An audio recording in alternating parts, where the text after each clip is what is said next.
예, 반갑습니다. 어,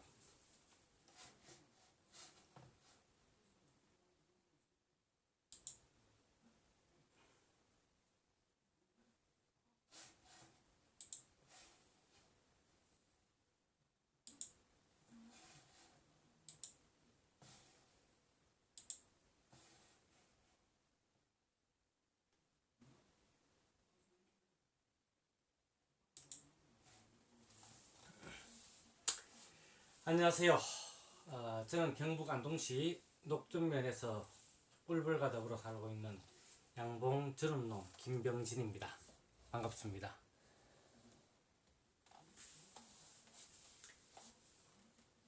저는 매년 한 700군 정도 이렇게 봉고를 기르고 있는데, 그 가운데 한 300군 정도는 정봉으로 판매를 하고요. 한 400군 정도는 이제 월동을 해서, 그 가운데 한 250군 정도는 4월 초에 이제 분봉을 합니다. 그래서 원금 포함해서 한 700군 정도 이렇게 정식을 시켜가지고 수정벌 납품을 하고요.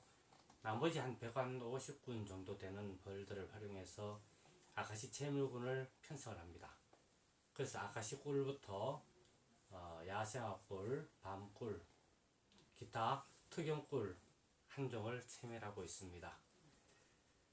그동안 이 양봉을 하면서 이런 저런 기술 자문들을 하거나 강의를 하면서 우리 양봉인들이 처해 있는 암울한 현실에 참 많은 안타까움을 느껴왔는데, 지난 10월 말쯤 됐을 겁니다. 뭐 이렇게 그때 만난 사람들하고 이야기를 나누다 보니까 이 감성적인 마음이 이렇게 들다 보니까 이 온라인 강의를 마련해서 지식 나눔을 하겠다라고 이렇게 아주 적극적인, 다분히 적극적인 그런 글을 올린 게 발단이 돼 가지고 뭐 어떻게 준비하다 보니까 오늘 이렇게 첫 방송을 하게 되었습니다. 지금 몇 분 정도 이렇게 시청하고 계신지 확인이 되지 않고 있는데, 지금 현재 강의를 듣고 계신 분들이 있으면은 이렇게 댓글을 올리시면은 제가 대충 한 몇 분쯤 되는지 확인이 가능할 것 같네요. 그래서 강의를 들으시면서 궁금하신 사항들이나 또 이렇게 응원하고 싶은 어떤 그런 내용이 있다면은 응원을 해주시면 감사하겠습니다. 사실 오늘 첫 강의다 보니까 제가 또 이 시험 강의를 방송을 이렇게 하면서도 느낀 거지만은 아무도 없는 빈 방에 혼자 앉아가지고 이야기를 풀어나가는 게 참 쉽지 않네요. 그래서 아마 하면서도 당분간은 많은 시행착오도 있을 것 같고요. 그리고 또 이 내용 전달이 제 어떤 의도만큼 또 의지만큼 될 수 있을는지, 아무튼 그런 시행착오들을 최대한 이렇게 줄여나가는 방식으로 저도 빨리 이렇게 적응할 수 있도록 노력을 하겠습니다. 그래서 이렇게 첫 방송을 하겠다라고 말씀을 드리고 난 다음에 대략 한 달 정도 강의 준비를 해 왔는데, 사실 그 시간들을 돌아보니까 참 오늘 이 첫 방송이 상당히 감회가 새롭습니다. 왜냐하면은 제가 알고 있는 이 양봉 지식이라든지 기술들이 과연 여러 봉우님들과 함께 이렇게 공유할 만한 가치가 있는지 없는지, 그리고 또 이 우리 양봉업계에 보면은 참 경량각지의 호수들이 아주 절비합니다. 근데 제가 이렇게 하는 어떤 그런 방송이 오히려 이 어떤 분란을 조장하는 어떤 그런 원인이 되지는 않을까 하는 어떤 그런 우려도 있었고요. 그리고 또 지금 현재 워낙 이렇게 어떤 객관적인 과학적인 검증 없이 여러 가지 양봉 기술과 정보가 너무 넘쳐나다 보니까 참 많은 혼란들을 이렇게 일으키고 있는데, 제가 하는 이 방송 내용들이 또 그런 혼란에 작은 어떤 그런 단초가 되지는 않을까 하는 우려도 사실은 없지 않아 있고요. 그리고 가장 치명적으로는 제가 이 매체에 대한 어떤 배경 지식이라든지 기술이 전혀 없습니다. 특히나 이 SNS에 대해서는 이제까지 이렇게 문자를 보내고 뭐 전화를 걸고 아니면 카톡을 이렇게 간단하게 하고 뭐 그 정도의 어떤 그런 지식밖에 없다 보니까, 이런 참 배경 지식이 전혀 없는 그런 상태에서 실시간 방송을 제대로 풀어나갈 수 있을는지 사실은 좀 의문도 많이 들고요. 그렇다 보니까 참 걱정거리가 많았습니다. 그래서 강의를 준비하면서 이종훈 리더님이라든지 김호동 홍리님, 그리고 저 멀리 그 모주에 계시는 한철수 지역장님 등하고 이제 그런 분들하고 이제 유튜브 채널로 이제 이 공개 강의를 할 것인지, 아니면은 요즘 이제 학교에서 비대면 수업 방식인 이 줌 프로그램 그걸 이용해서 이 실시간 방송을 할 것인지, 또 아니면 또 좀 거창하긴 하지만 아프리카 TV 이런 매체들을 활용할 것인지. 그래서 이 모색을 하다 보니까 사실 제가 자신 있게 할 수 있는 게 뭐 어떤 매체도 없더라고요. 그렇다 보니까 참 고민이 컸는데, 특히 이제 이종훈 리더님이라든지 김호동 홍님이 많은 어떤 그런 도움을 주셨습니다. 아주 전폭적인 지지도 해주셨고요. 그리고 또 김호동 홍님은 연배는 저보다 많습니다만은 이 지금 현재 실시간 방송을 하는 요 어떤 매체에 대한, 다시 말해서 이 밴드의 실시간 방송 이 기술 지도도 제가 받을 수가 있었고요. 그렇다 보니까 이 큰 명에 가까운데 어떻게 하다 보니까 제가 감히 오늘 이렇게 실시간 방송을 시작할 수 있게 되었습니다. 그래서 이 자리를 빌어서 이 세 분께 거듭 존경과 감사의 마음을 이렇게 전하는 바입니다.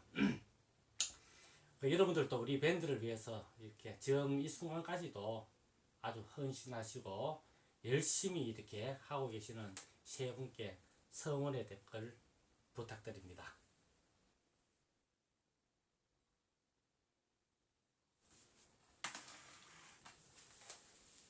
오늘 우리 제1회 양봉 생생 라이브의 주제는 이 양봉이라는 주제, 양봉이라는 이 직업, 이 양봉이 과연 매력적인 직업이 될 수 있을까 하는 그런 주제에 대해 가지고 다루도록 하겠습니다. 단순히 피상적으로 뭐 직업으로서 이 양봉이 수익면이나 또 아니면은 어떤 성취도 뭐 그런 부분에 있어 가지고 실익이 있느냐, 아니면은 뭐 도움을 받을 수 있느냐 하는 뭐 그런 정도에 그치지 않고, 실제 이 양봉의 실전 기술을 하고 이렇게 접목을 시켜가지고 좀 새로운 각도에서 접근도 해보고 어떤 해법도 찾아보고, 그리고 또 최종적인 판단을 할 수 있는 어떤 그런 과정으로 이야기를 한번 풀어나 보겠습니다. 근데 이 양봉이 매력적인 직업이 될 수 있느냐 없느냐 하는 이 주제에 접근하기 위해서는 우리 양봉업계가 처해 있는 외부적인 상황이라든지 내부적인 상황을 직관할 수 있어야 합니다. 그리고 이에 기반해서 자신의 현재 상황을 정확하게 진단할 수 있어야지만이 보다 정확한 어떤 그런 평가가, 판단이 이루어지지 않을까라고 생각을 합니다. 왜 이 주제에 대한 판단을 위해서 이런 어떤 그런 진단을 해야 되느냐, 그것은 바로 양봉의 특성 때문이죠. 이 양봉이라는 것은 제 경험상 그렇습니다.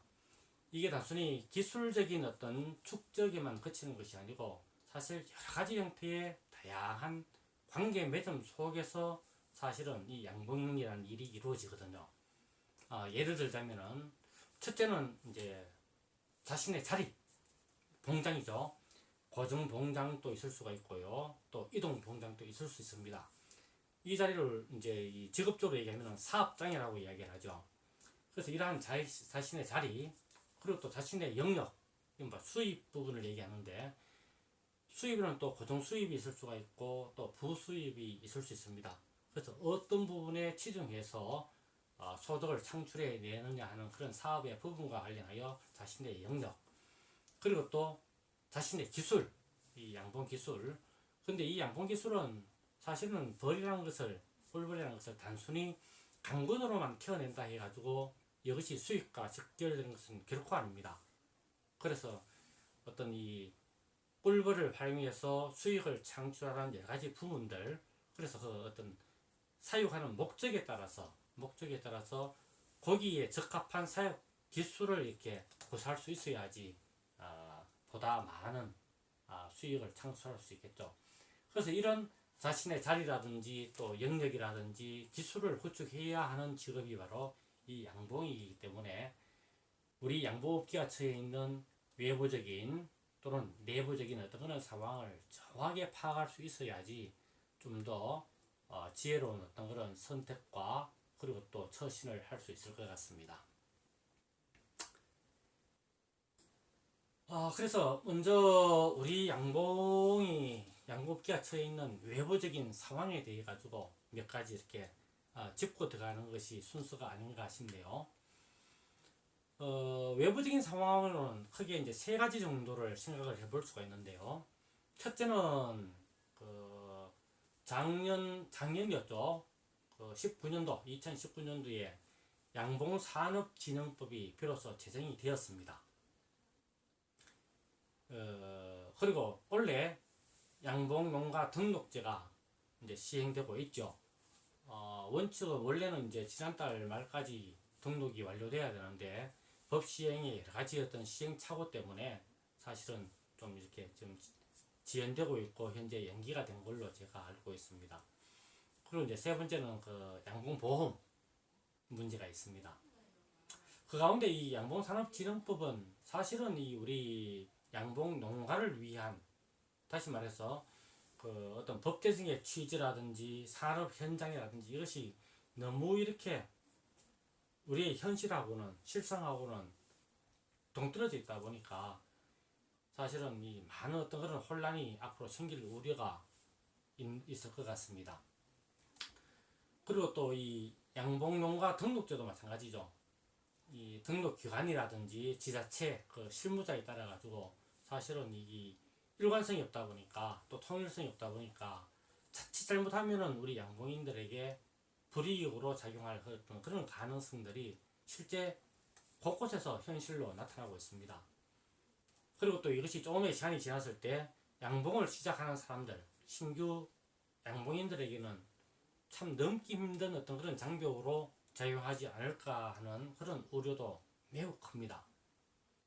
그리고 이 마지막으로 이 양봉보험 역시 마찬가지입니다. 처음 양봉보험이 도입되었을 때는 그 혜택을 주로 토종벌 업자들이 토종벌을 하는 분들이 많은 어떤 그런 혜택을 받습니다. 그래서 봉화낭충 부패병 때문에 사실은 폐농 사태가 일어나고 또 많은 피해가 발생했기 때문에 이들에 대한 어떤 그런 보호와 보상을 위해서 양봉보험이 강화가 되었는데 이걸 악용하는 농가가 늘어나면서 보험사 입장에서도 아주 이 적자 상품으로 낙인 찍히게 되었습니다. 그러다 보니까 올해 들어서 이 보험 가입 요건이 매우 강화되었습니다. 그렇다 보니까 가입 어떤 강화 요인들 가운데 가장 단적으로 양봉 질병 검사, 다시 말해 성체를 이렇게 검사해 가지고 거기에서 발견되는 어떤 그런 각종 질병들 또는 세균이라든지 바이러스 이런 어떤 부분들을 검사해서 이제 가입 여부를 허용할 것이냐 말 것이냐 이런 판단을 보험사에서 내리도록 해버리니까 양봉 농가 입장에서는 오히려 가입을 기피하는 어떤 그런 상황까지도 초래되고 있는 것이 현실입니다. 그래서 이러한 어떤 그런 외부적인 상황이 앞으로 상당한 어떤 그런 문제로 또 우리가 극복해야 할, 우리가 또 넘어야 할 어떤 그런 장벽으로 작용할 가능성이 있을 것 같아요. 그리고 또 이에 못지않게 내부적인 상황도 사실은 굉장히 심각한 문제들이 많습니다. 제가 저희 개인적으로 양봉을 이렇게 처음 시작하려고 자문을 구하시는 분들이 찾아오는 경우가 간혹 있습니다. 이제 그런 분들과 상담을 하면서 제일 먼저 드리는 말씀이 그렇습니다. 왜 양봉을 하시려고 합니까? 양봉 이거 재미없어요. 하지 마세요. 그런 말씀을 먼저 끄집어냅니다. 그만큼 이 양봉의 현실이 또 양봉업계가 처해 있는 내부적인 상황이 굉장히 어려운 상황입니다. 그래서 그런 내부적인 상황을 몇 가지 이렇게 측면에서 짚어보면은, 첫 번째는 최근 몇 년 들어서 이 양봉 농가의 어떤 수가 급격하게 늘어났습니다. 특히나 이렇게 사회적으로 이 실업난이 가중되고 또 이 인구 구조의 어떤 그런 노령화가 급속하게 이루어지면서 은퇴 후에 또는 퇴직 후에 이 양봉에 입문하는 분들이 굉장히 이렇게 많이 늘어나 있습니다. 그리고 이제 두 번째는 이 경영 규모가 굉장히 요즘은 대구나 추세로 치닫고 있습니다. 그래서 과거에는 이 양봉을 하신다라고 했을 때 가령 뭐한 200건 정도 된다라고 하면은 굉장히 이 큰 규모의 어떤 그런 경영 형태로 인식을 했는데, 지금은 200건을 하면은 사실은 수익을 내는 것도 쉽지 않고요. 그리고 또 뭐 대수롭지 않은 정도의 어떤 그런 규모로 생각하는 것이 일반적인 경향입니다. 그것도 적어도 요즘 대군이라 하면은 최소 500건 이상은 한다고 해야지 좀 하시는구나 라고 이렇게 생각할 정도니까, 얼마큼 이 경영 규모가 확대되었는지 대군화되었는지 뭐 그런 점들을 여실히 보여준다고 볼 수 있겠죠. 그리고 이제 세 번째는 이 자연재해가 굉장히 빈번하게 일어나고 있습니다. 올해 같은 경우에는 뭐 산불에다가 수해에다가 냉해에다가 참 갖가지 피해들이 발생을 했죠. 특히나 과거 한 4, 5년 전만 하더라도 꿀 어떤 수확량이 거의 뭐 매년 평년작 수준은 꾸준히 이렇게 유지를 해왔습니다. 근데 재작년에 이렇게 한번 4월에 어떤 냉해 피해로 인해서 꿀 수확량이 급감하고 난 다음 작년에 조금 회복이 되었던가 했지만 올해 다시 최악의 어떤 그런 흉작을 면치 못했습니다. 이와 같이 너무나도 이렇게 자연재해로 인해서 수입 자체가 들쭉날쭉하니까 사실은 이 안정적인 경영이 어려운 어떤 상황이라고 볼 수 있겠죠. 그리고 네 번째는 이 내부적 상황 가운데 현재 이 유입된 원인 불명의 어떤 그런 병이가 많이 발생하고 있습니다.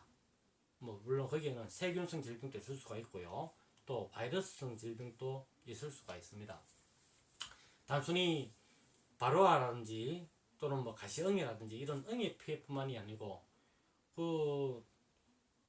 새로 이렇게 여왕을 만들어서 신앙이 이렇게 신앙을 이용해서 이 훈풍을 형성했을 때 1차, 2차, 3차 정도까지 산란이 잘 나가고 또 혼세도 확장되었다가 어느 날 갑자기 이렇게 내음을 해봤을 때, 또 아니면은 좀 문제성 있는 어떤 그런 이 본군으로 체크가 되어가지고 내부 상황을 들여다보면은 별들이 언제한데 없어요.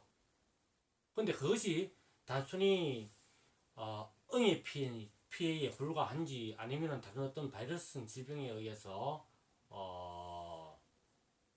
그러한 현상이 빚어지는지 이 정확한 어떤 그런 객관적인 데이터도 없고 또 어떤 그 실험 결과도 없기 때문에 사실은 원인 불명으로 뭐 생각할 수밖에 없는 뭐 그런 어떤 병해들도 지금 현재 간혹, 어떻게 보면 간혹이라기보다는 굉장히 빈번하다라고 볼 정도로 만연되어 있습니다. 거기에다가 이 미르는 자연적으로 또 인위적으로 개발에 의해 가지고 점점점 이렇게 감소되는 어떤 그런 추세에 있고요. 또 거기에다가 이 양봉인들 내부에서도 불화라든지 갈등이 더욱더 이렇게 확대되고 심화되고 있습니다. 그래서 이런 어떤 외부적인 내부적인 상황들이 너무나도 이렇게 어렵다 보니까 사실은 우리가 이런 어떤 그 소중한 시간에 이 문제를 집중적으로 다룬다든지 아니면은 뭐 그 해결 방안, 해소 방안 이런 것들을 찾아본다든지 이게 뭐 쉽진 않겠지만은 그래도 이런 문제들을 인식을 하고 우리가 긴 안목으로 이것에 대비할 수 있는 어떤 그런 계획도 세우고, 만약에 어떤 결집된 힘이 필요하다면은 힘을 모아서 하나씩 하나씩 이렇게 짚어 나가고 풀어 나가야 할 어떤 그런 사항들이 아닐까라고 생각을 합니다.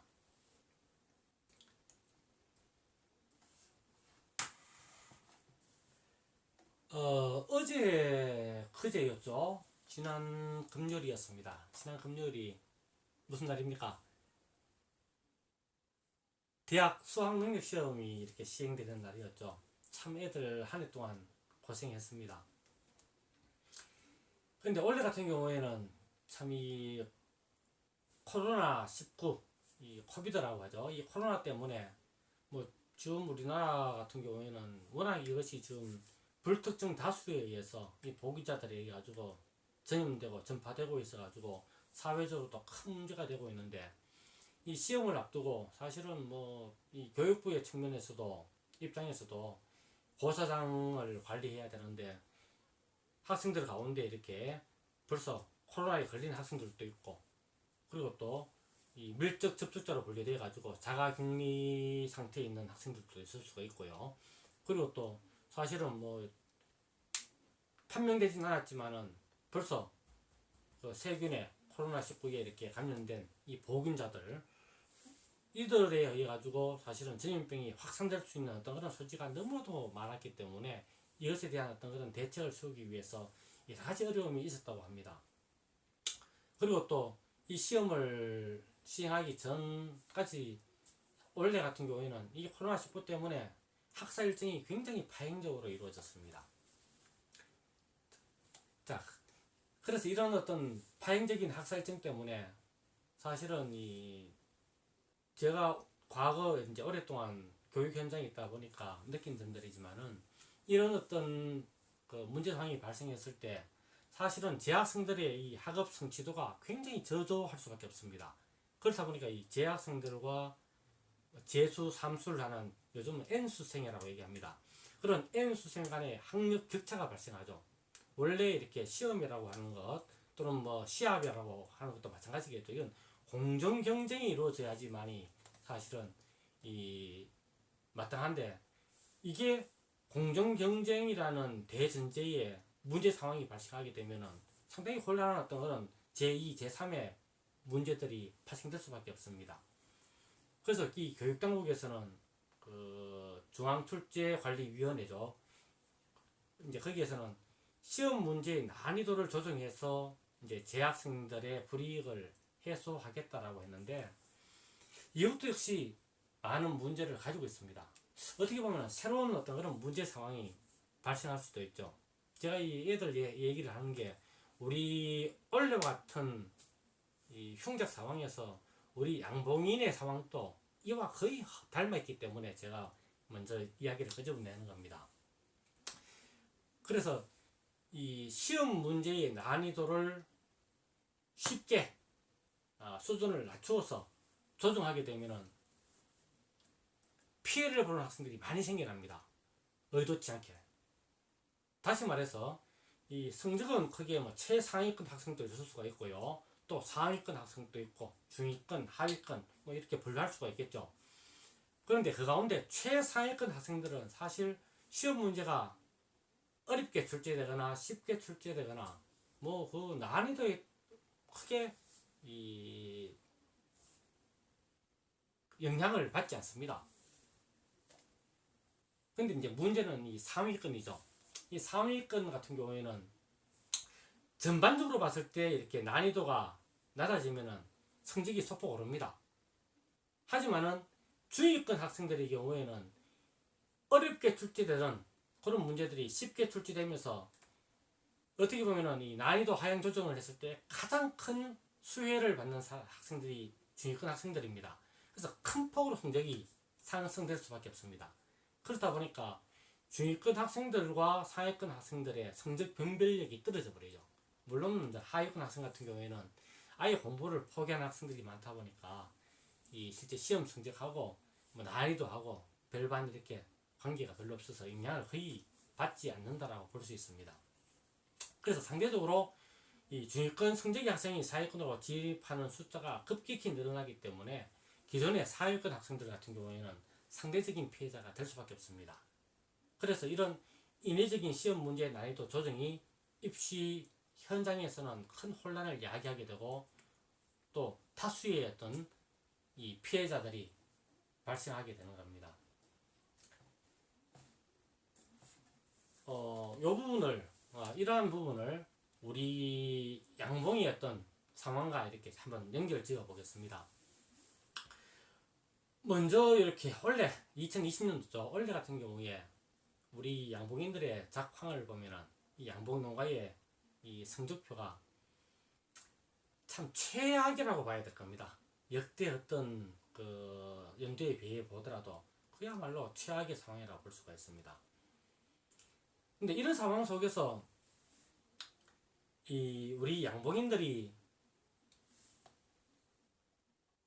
우리 현실을 인식하고 또 대처하는 자세를 가만히 돌아다 보면은 기후탓으로도지요. 대체로 기후탓으로.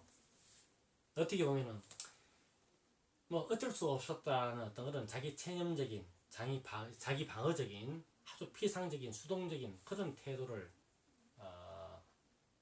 견지하는 경우가 많습니다. 물론 원래 같은 경우에 뭐 냉해 피해라든지 또 이 요밀기에 많은 비가 내리다 보니까 수확량이 아주 이렇게 감소할 수밖에 없습니다. 그래서 어쩔 수 없는 환경에다가 핑계를 대고 뭐 내년에는 풍작이 들겠지 하면서 그 가운데 좀 경험이 많은 분들은 벌써 이렇게 아가씨꿀 채밀 자체를 이렇게 포기해버리고 곧바로 5월부터 이렇게 분봉 작업을 하는 사람들이 상당히 많더라고요. 근데 어떻습니까? 그렇게 5월, 6월에 분봉을 내서 쭉 관리를 하는데 지금은 어떻습니까? 그 여름, 가을을 지나면서 이제 이 관리가 부실해지다 보니까 사실은 작년에 관리하던 봉우리의 숫자와 지금 관리하는 봉우리의 숫자가 거의 비슷할 겁니다. 제자리 흐름이라고 봐야 되겠죠. 그래서 이런 어떤 상황들을 객관적으로 평가해 보면은 이 내연도를 위해서 새롭게 벌통도 구입하고 또 분봉도 해가지고 또 거기에다가 뭐 물론 거기에 분봉을 내기 위해서는 소비도 필요하고 벌통도 필요하고 여러 가지 어떤 그런 기자재들이 투자가 돼야 됩니다. 그래서 이 투자한 모든 물론 설탕도 물론 투자가 돼야 되겠죠. 화분도 마찬가지고요. 많은 비용들이 투자가 돼야 되는데 작년의 봉군수와 지금 현재의 봉군수가 제자리라면은 어떻습니까? 투자가 오히려 지출로 그 성적이 뒤바뀌어 버렸죠. 다시 말해서 경영이 오히려 악화되는 어떤 그런 결과에 봉착해 있다는 겁니다. 매년 보면 이런 악순환을 되풀이하고 있습니다. 그래서 우리가 이 문제를 좀 슬기롭게 풀어나가기 위해서는 이 악순환의 고리를 끊어야 됩니다. 이 악순환을 선순환으로 돌리기 위해서 사실은 문제되는 어떤 그런 상황, 문제 상황에 대해서 우리 양봉인들의 어떤 인식이라든지 그리고 또 위기에 대처하는 자세라든지 이런 부분 아주 근본적인 반성, 개선 노력 이런 것들이 필요하지 않을까 생각합니다. 그래서 사실은 양봉을 하면서도 양봉이 농업이긴 하지만은 우리 양봉인들은 철학적인 사유도 할 수 있어야 되겠고 또 어떤 문제 상황에 봉착했다면은 문제 상황을 풀어나가기 위한 합리적인 접근도 할 수 있어야 되지 않을까. 예. 자, 그래서 그 오늘의 주제를 다루기 위해서 조금 이렇게 학문적이고 철학적일 수도 있지만은 문제 상황의 해결 방법에 대해서 잠시 짚어보고 넘어가도록 하겠습니다. 잠시만요.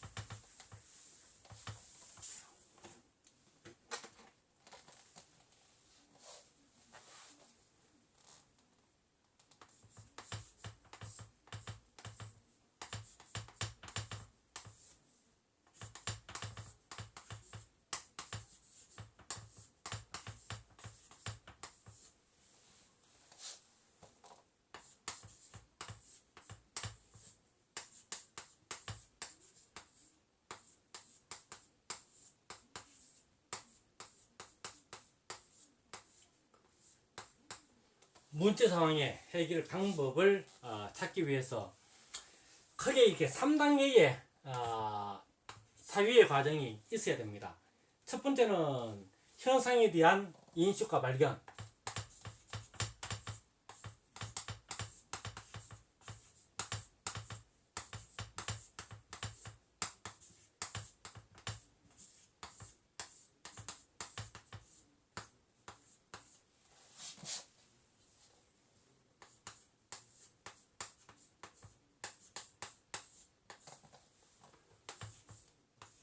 다음 두 번째는 원인에 대한 탐구.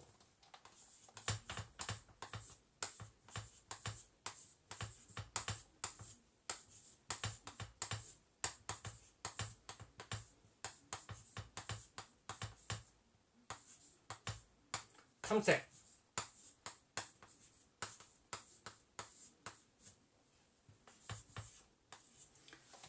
이를 바탕으로 정확한 진단과 처방을 할 수 있어야 되겠죠.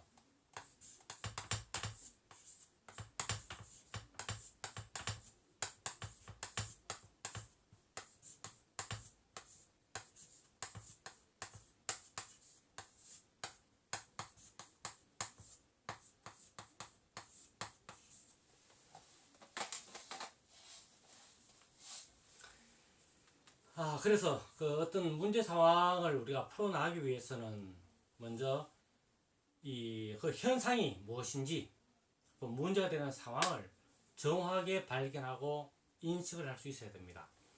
그리고 이러한 현상이 사실은 어느 날 갑자기 뚝딱 생겨나는 게 아니죠. 그 어떤 우리가 비록 이렇게 미처 알아차리기 전에 어떤 기미가 분명히 있었습니다. 그리고 또 어떤 진행되는 과정이 있었습니다.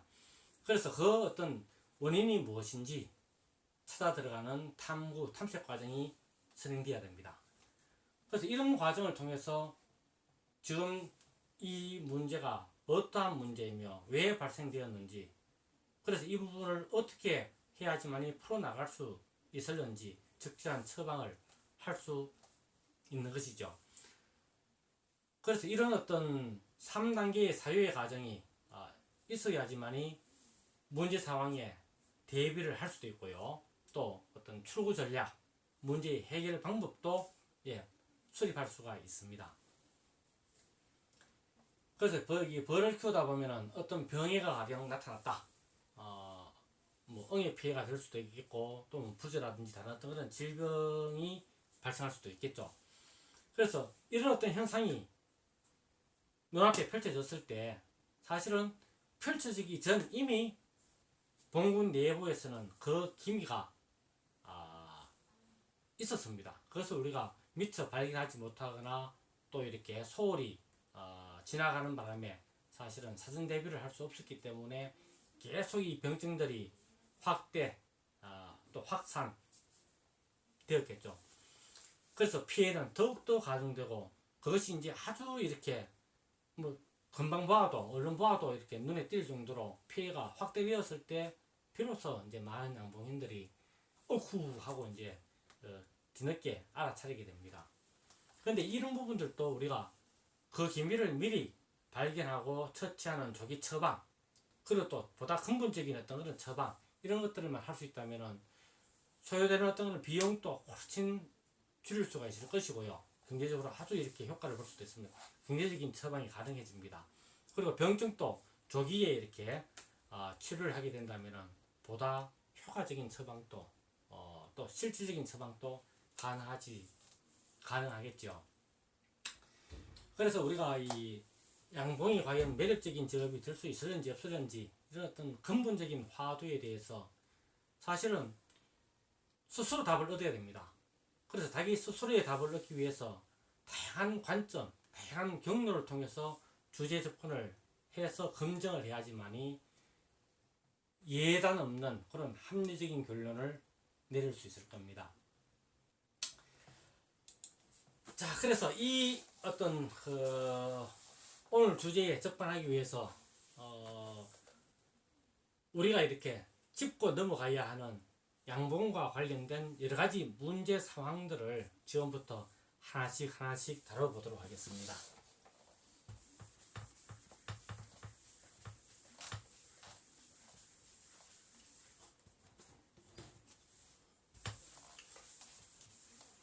우리가 이렇게 양봉을 직업으로 선택할 한다라고 했을 때 직업 선택이 그렇죠.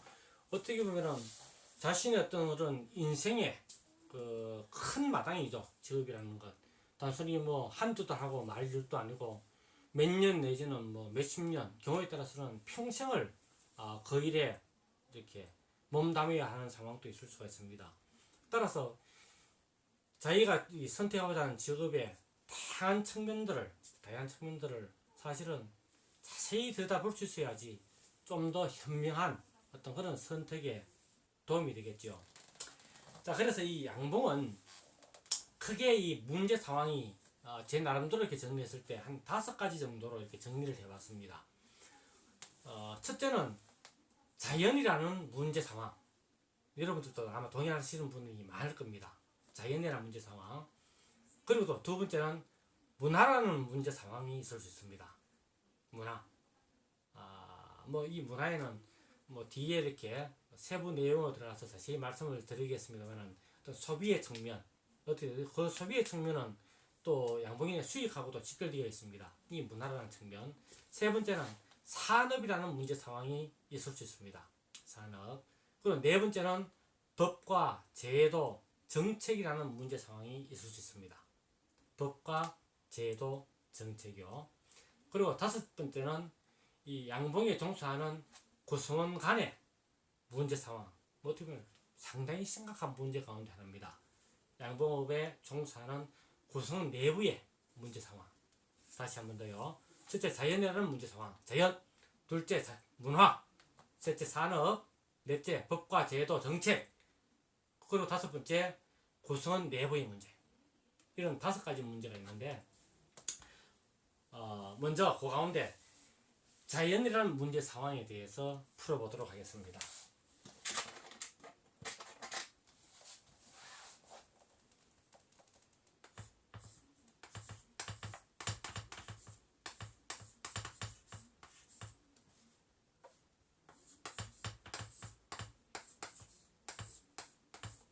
판서의 내용은 제대로 보이는지 모르겠네요.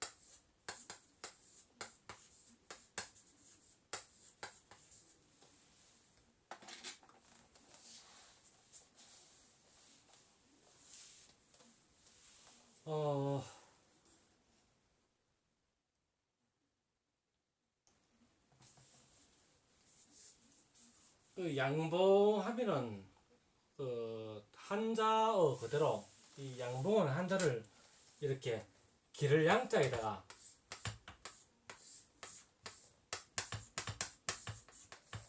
벌봉자를 사용합니다. 벌을 기는 게 양봉이죠. 다들 잘 보겠을 겁니다.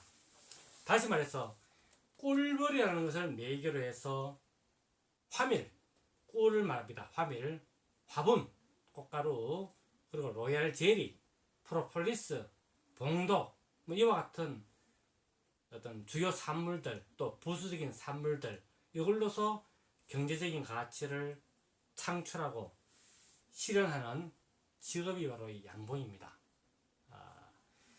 그렇다 보니까 무엇보다도 경제적인 가치라는 것이 굉장히 중요하죠. 그래서 우리가 뭐 양봉을 하건 아니면 다른 직업을 가지고 있건 뭐 농사도 마찬가지요. 또 이렇게 사회생활 해도 마찬가지입니다. 직업이라고 하는 것은 일단 생활이다 보면 다들 경제적인 가치를 창출해야지만이 생활이 가능합니다. 특히나 현대는 자본주의 사회다 보니까 이 어떤 경제적인 능력이 함량되지 않는다면은 사회에서 낙오되고 도태되기 일쑤죠. 그래서 이 경제적 가치,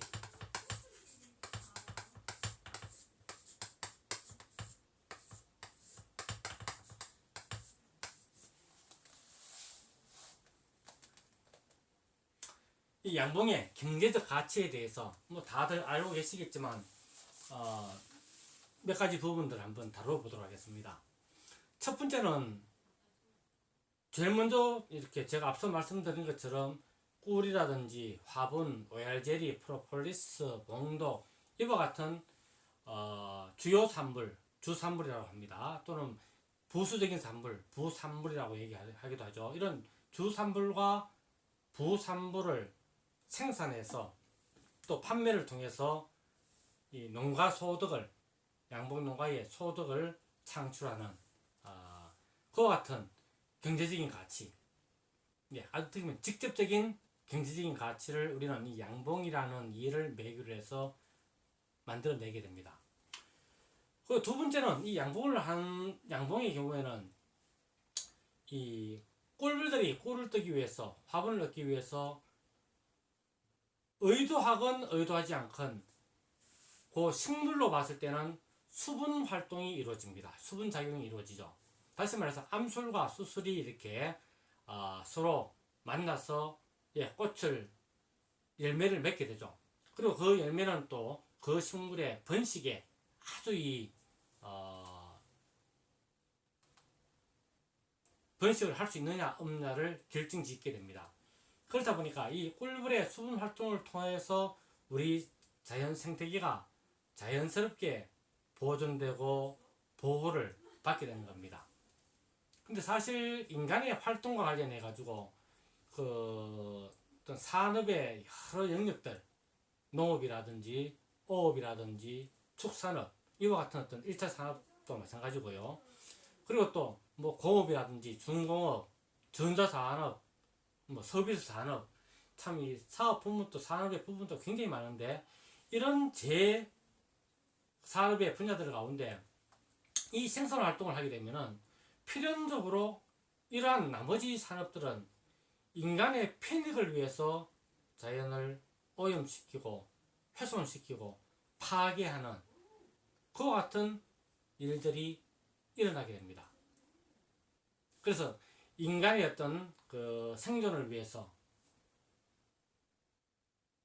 때로는 알면서도 때로는 의도치 못한 어떤 상황 속에서 자기 기만적으로 자기 충족을 위한 어떤 그런 어떤 활동을 하게 되죠. 그게 어떻게 보면 인간의 산업이라고 볼 수가 있겠죠. 그래서 뭐 요즘도 이렇게 계속 확대로 했습니다만은 자연농법이라죠. 자연농법이 확산되고 있고 또 이런 어떤 자연농법에 대한 농작물에 대해서 뭐 제도적인 정책적인 어떤 지원도 뭐 이렇게 확대되고 있는 상황이 있습니다. 하지만은 이들 제품들이 다른 어떤 농산물 농약을 치거나 아니면 비료를 주고 이렇게 키우는 어떤 작물들에 비해서 이 품질 면에서 따라가지를 못하다 보니까 가격은 오히려 이렇게 제대로 대접받지 못하는 어떤 그런 상황도 있을 수 있습니다. 아무튼 자연농법이 이렇게 활성화되면서 사실은 이제 국가에서도 이제 제도적으로 정책적으로 지원을 해주고 그 지원을 이제 확대시켜주고 있는데, 근데 양봉농가일 같은 경우에는 우리가 이렇게 자연계 생태, 자연 생태계를 이렇게 보존시키고 보호해 나가는데 도움되는 어떤 그런 직종의 일을 한다 해가지고 소득을 보장해 준다든지 피해를 보상해 준다든지 아니면 어떤 정책적인 지도를 더욱더 이렇게 정책적인 지원을 이렇게 더 혜택을 준다든지 이렇게 하고 있지 않죠. 좀 현실적으로 굉장히 아쉬운 상황이라고 볼 수 있습니다. 자, 그런데 우리가 이 꿀벌을 매개로 해서 주요 산물과 보수적인 산물을 생산함으로써 경제적인 가치를 창출한다라고 제가 앞에서 말씀을 드렸는데, 이 경제적 가치를 창출하기 위해서, 다시 말해서 우리 양봉농가가 소득을 증대하기 위해서는 다음 세 가지의 기본 요건이 필요합니다.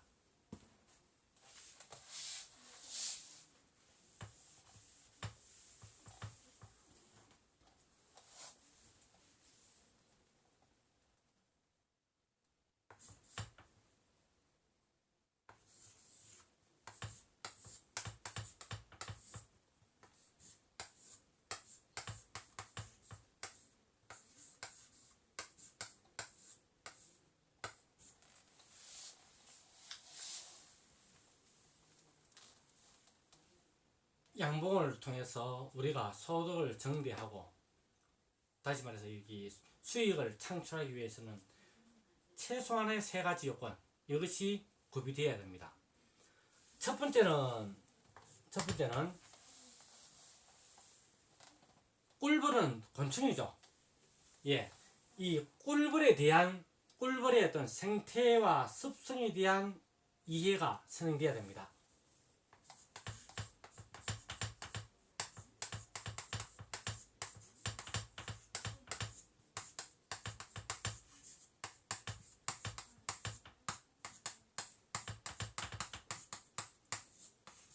꿀벌의 생태와 습성을 우리가 알아야 되죠. 그리고 이걸 알아야지만이 꿀벌을 제대로 관리할 수 있습니다. 이 꿀벌을 이렇게 오래 하신 분들이, 양벌 오래 하신 분들이 흔히 하시는 말씀 중에 하나가, 사람의 관점에서 꿀벌을 다루려고 하지 말고 꿀벌의 관점에서, 벌의 입장에서 내가 지금 하는 행위가 도움이 되는지 되지 않는지 그것을 생각해 봐야 한다라고 말씀을 하시죠. 근데 실제 말은 그렇게 하면서도 오히려 이 사람, 우리가 사람이다 보니까 사람의 관점에서 사실은 꿀벌에게 오히려 위해를 가하는 그런 일들이 빈번하게 발생하기도 합니다. 그리고 두 번째, 기후 변화에 대한 정보를 우리가 취득하고 분석하고 적용할 수 있는 능력이 있어야 합니다.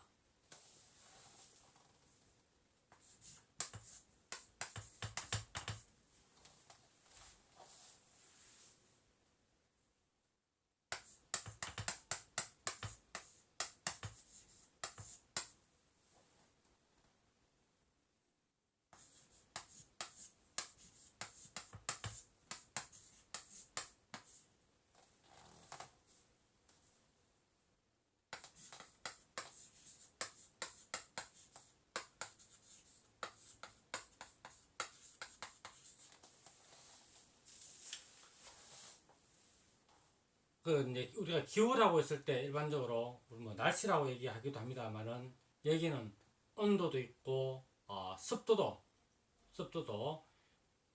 벌을 기를 때, 그리고 또 채미를 할 때, 꿀을 뜰 때, 또 바람, 그리고 방향, 그리고 또 강우, 비, 바람, 뭐 일조량, 이런 어떤 여러 가지 요소가 있을 수 있습니다. 그래서 이런 어떤 기후의 상황, 기후의 변화에 대한 이 정보들을 수시로 매일매일 체크해서 분석해서 이 벌을 관리할 때 활용할 수 있는 그런 관리 기술이 사실은 습득돼야 됩니다. 그리고 세 번째, 밀원식물, 우리가 꿀을 뜨고자 한다면은 그 뜨고자 하는 꿀, 그 꽃의 생태와 그리고 또 유밀의 특성에 대해서 풍부한 배경 지식을 가지고 있어야 됩니다.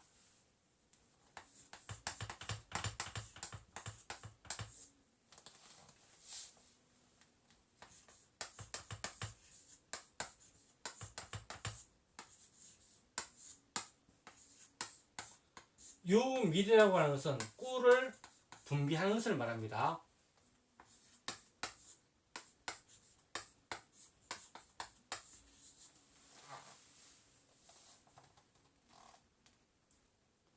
판서의 내용이 다 보이는가요?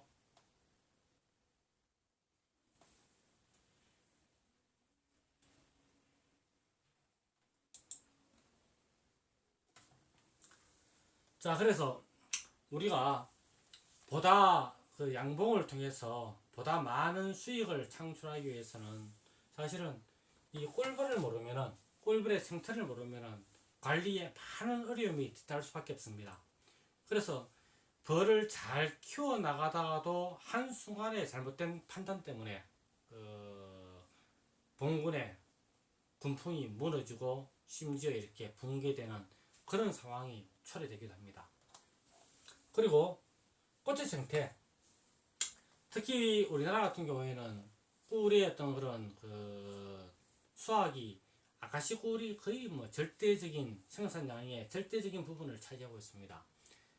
그러다 보니까 적어도 이 아카시꽃의 생태에 대해서 그리고 또 유물의 특성에 대해서 알고 있어야지만이 상황에 따라서 봉구를 어떻게 운용해서 어떻게 해야지 보다 양질의 보다 많은 다량의 꿀을 채취할 수 있는지 그런 부분이 결정되죠. 그래서 이런 부분들을 알고 있어야 됩니다. 그리고 두 번째 사항, 기후의 어떤 그런 변화에도 아주 민감하게 우리가 대처를 해야지만이 봉군을 잃지 않고 끝까지 유지시켜서 목표로 하고자 하는 어떤 그런 수익을 창출해낼 수가 있습니다.